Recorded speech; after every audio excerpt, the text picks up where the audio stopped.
story that makes the difference. And in the carrier bag theory of fiction, Ursula Le Guin tells us a story unlike any other. In today's video, let's summarize and analyze the main meaning and the main story behind this essay and what it tells us of humanity, the world, and writing. We have all heard the famous theory of evolution. It lives on mostly in our minds.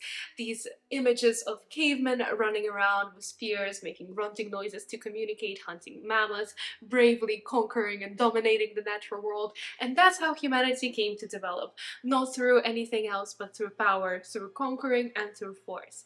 But Ursula Le Guin rejects this theory, arguing in favor of what Fisher termed the carrier bag theory of evolution, which essentially says that the first invention was not in fact the spear that we used to hunt and hurt and kill, but the first invention was rather the carrier bag, because we had so much time when we were gathering food and supplies. It only took us like, what, 15 hours to gather fruits and vegetables, that in our spare time we went out to hunt the mammoth.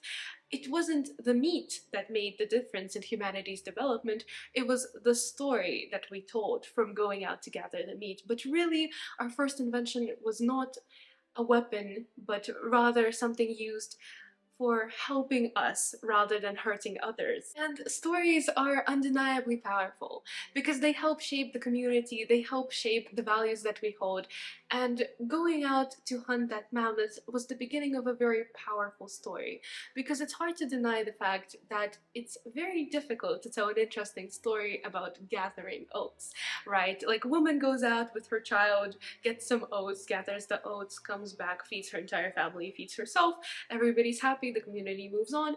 Okay, not very interesting. But here we have a story of man goes out with his friends, goes to hunt the mammoth, some of his friends die, but then they manage to kill the mammoth in a fight to the death, and humanity emerges victorious, and we all return to the village and have a feast.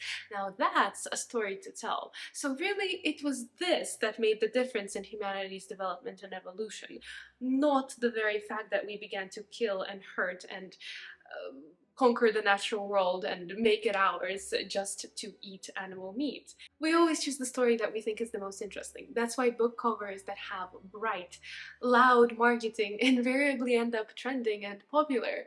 And so that's how we ended up choosing this story.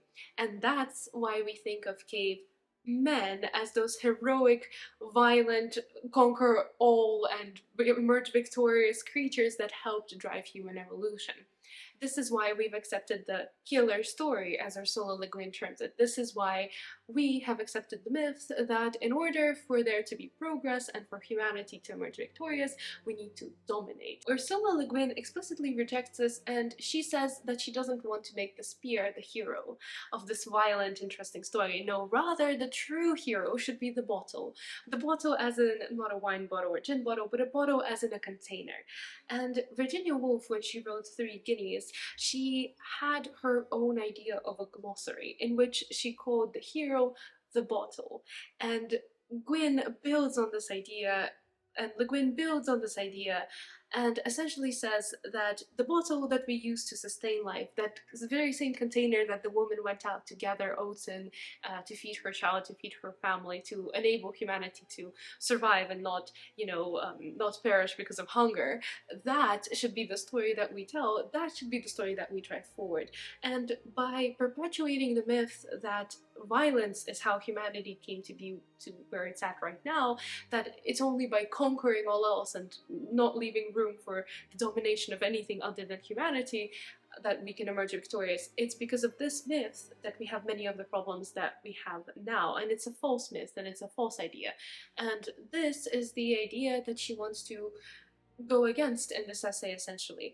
And it's interesting to examine the fatalistic aspects of this, because essentially I think that this argument is based on a very fatalistic premise. And the premise is essentially this, that humanity has always done what we have done before, because this is what we were fated to do, as evidenced by, look what our ancestors did. So in simple terms, what I think Ursula Le Guin is basing her argument on is, and you're free to disagree, is that essentially she's saying, look, we have this idea that cavemen used violence to conquer, and if they didn't use violence to conquer, we wouldn't be where we're at now. We would still be like all those other animals, grunting and communicating in grunts and not getting much and just living in our small tight community, and always standing still and be just like all the other monkeys who have stayed monkeys throughout evolution, right? So she's saying that the reason that we have this idea is because we believe that that is what humans did to conquer. And so based on this idea, when we talk about developing and conquering space and building life on Mars,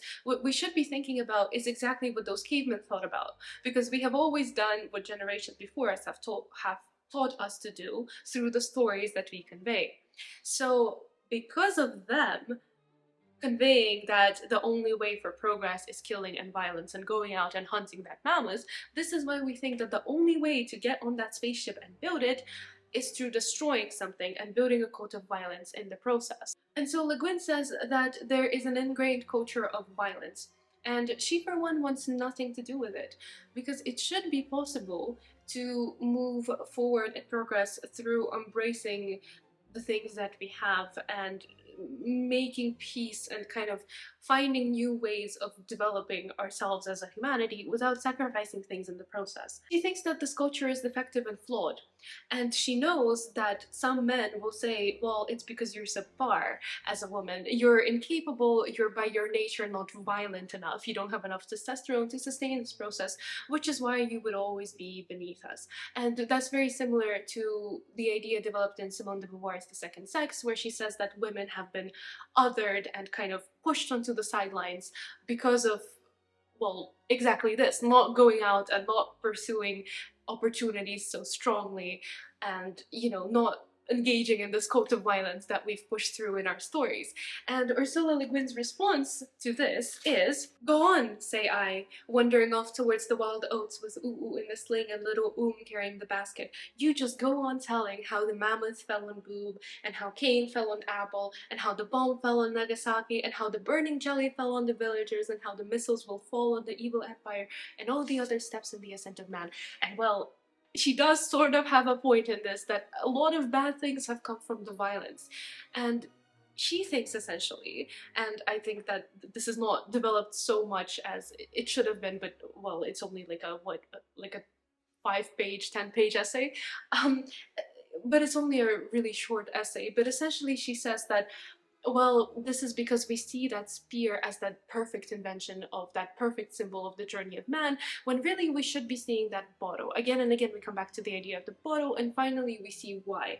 And the reason is because women use those containers for gathering medicine, for gathering fruits and vegetables to feed their family, for holding things, right? For storing things, for preparing for the winter. In other words, for helping the survival of the human race in a non-violent way. So we are capable of surviving in a non-violent way. So why do we always choose to engage and embrace in violence?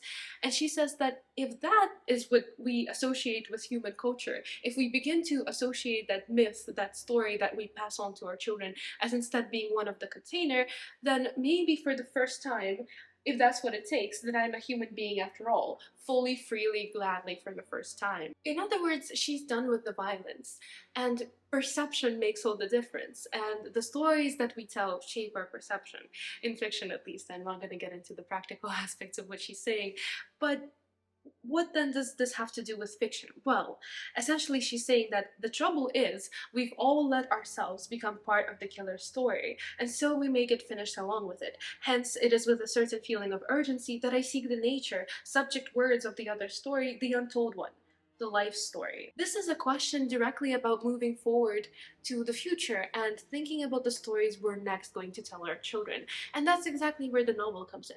Because the novel is a method of passing on our culture and our values. And she's saying that we should apply that very same bottle theory to how we perceive the novel. We have been taught that a novel is only interesting if there is a concrete, specific hero with a definite conflict that we're gonna either resolve or perish trying to resolve, who throws his spear which moves firmly from point A to point B.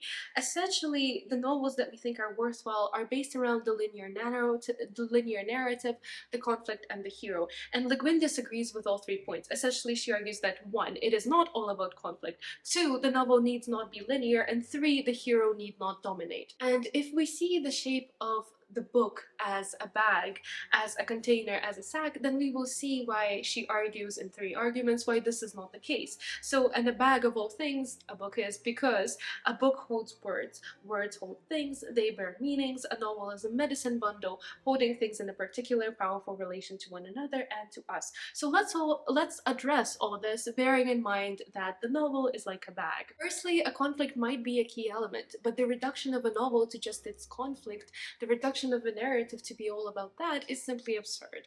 And the reason she says is this: when we use a bag, we do not use it for the sole purpose of holding a thing. I do not pick up a bag just to go somewhere and pick up an object and take it back and then that's it. It's not really about one thing, and neither is it defined by having one thing in it. Just because I have a sword in my bag does not necessarily mean that I am a violent person. In that same bag I could have flowers that I'm giving to my loved ones, or maybe a notebook that I write poetry in, right? So really it's just one element of something. And to reduce a novel to be just conflict because there is a conflict in the novel is slightly ridiculous. It's like baking a cake for the whole day and putting all of these different ingredients into it and putting all of this effort into it, and at the end of the day you present it to your loved one and they say, wow, thanks for this, I love the flower, right? So I'm exaggerating, of course, but this is the main message of Le Guin's argument here, that you cannot simply reduce the narrative to just one conflict, because that's an element of it and not the defining feature. And for a novel, I think that means the same thing, because as a writer, you're constantly refining it, shaping it, adding elements, building the world, developing the characters, and to just make it all about one thing, well, it takes away from the process, doesn't it? And it's for the same reason that we cannot really say that like a narrative should necessarily be linear, because if we eliminate the perception that it's all about a conflict and we move from point A, the start of the conflict, to point B, where the conflict kind of builds, to point C, where we resolve the conflict, if we remove this, then there's no need for that clear arrow thrown from A to C. Rather, it becomes about the different types of journeys, and you have time to stop and smell the flowers, and you have time to write poetry, and you have time to do all of these other things, because you've taken away that pressure for it to move clearly, structurally from point A to point C. And of course, when you take away the limits, potentially that means that creativity will flourish. And finally, from this, we see that just like the flower does not dominate the whole cake, neither should the hero. Neither should the hero be put onto a pedestal, because really good novels are not about being hero-driven.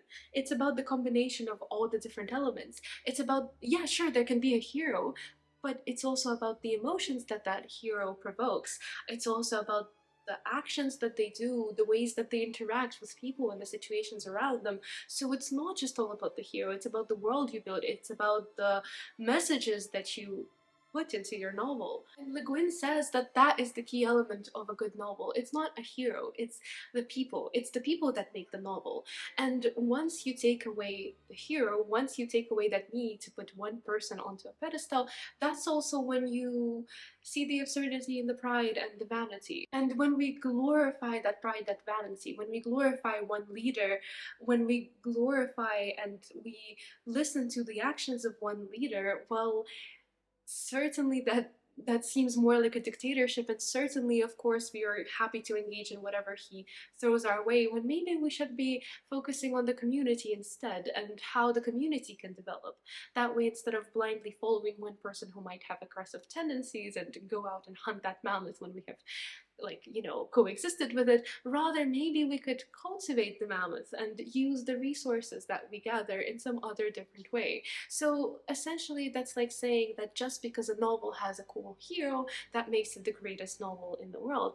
And that's clearly not true, because a novel is so much more than just a hero. And so that is how we begin to see that there are ways to bend our understanding of what a novel is, and we don't have to, you know, have a linear narrative. We don't have to have a hero and a story, and we can have other different things that make the novel interesting, is essentially Le Guin's argument. And then she says, but wait a second, we all admitted back at the beginning that it's hard to make a story interesting about a woman gathering oats. But She never said it's impossible. Sure, it's difficult, but so is writing a novel. So why don't we try to put in the effort and engage in making a novel more interesting, making a novel more unique, and challenging the very perceptions of what we think makes a good novel in the first place. And so to wrap up her idea, Le Guin of course applies this to science fiction because that was her main genre, and she says, well, what if we stop being, limited by the confines of this heroic, techno-heroic, linear narrative of progress where man goes out and conquers space and fights aliens and has a vision in this apocalyptic world, because that's a terrifying vision, frankly, and all the science fiction novels seem to have something terrible that we have lost in the progress of trying to achieve domination, and then it's another fight to the death, and it doesn't always end well for humanity. So why don't we stop seeing it in those ways and start seeing the ways in which we can, embrace other different forms? And maybe if we remove those confines and we remove that perception of being forced to have ourselves be the greatest hero placed upon a pedestal for first place, leaving no room for anything else, then maybe we can make a future that we can actually all like and embrace, and one that doesn't come with quite as many sacrifices. So in short, to conclude the essay, Ursula Le Guin writes, science fiction properly conceived, like all serious fiction, however funny, is a way of trying to describe what is in fact going on, what people actually do and feel, how people relate to everything else in this vast sack, this belly of the universe, this womb of things to be and tomb of things that were, this unending story. In it, as in all fiction, there is room enough to keep even man where he belongs, in his place in the scheme of things. There is time enough to gather plenty of wild oats and sow them too, and sing to little and listen to Ool's joke and watch Newt's, and still the story isn't over. Still, there are seeds to be gathered and room in the bag of stars. That is Le Guin's message from 1989, that if we embrace this freer version and this freer vision, if we turn towards a culture of peace rather than war in our life and in our writing, we become greater and we make space for truly great things and fostering truly wonderful connections. Ursula Le Guin is essentially telling us that a story does not need to be violent to be interesting. And if you feel like it's all lost, it's too late, humanity has trodden down that path of violence, it's irretrievable, we can't return, just remember that a narrative need not be linear.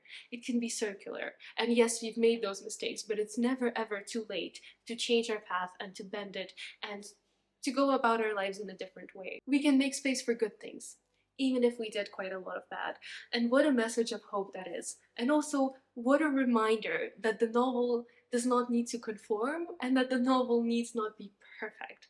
So really, even if you don't agree with all that has been said, even if moments of this feel too optimistic or feel like there are logical flaws in what is a really, really tiny short essay, I think that it is a powerful message of hope, and there is much to be learned from here in applying it both to the world as we see it and to fiction as we write it. So I hope you enjoyed this video. Please let me know what you think in the comments. Thank you so much for watching, and I'll see you next week.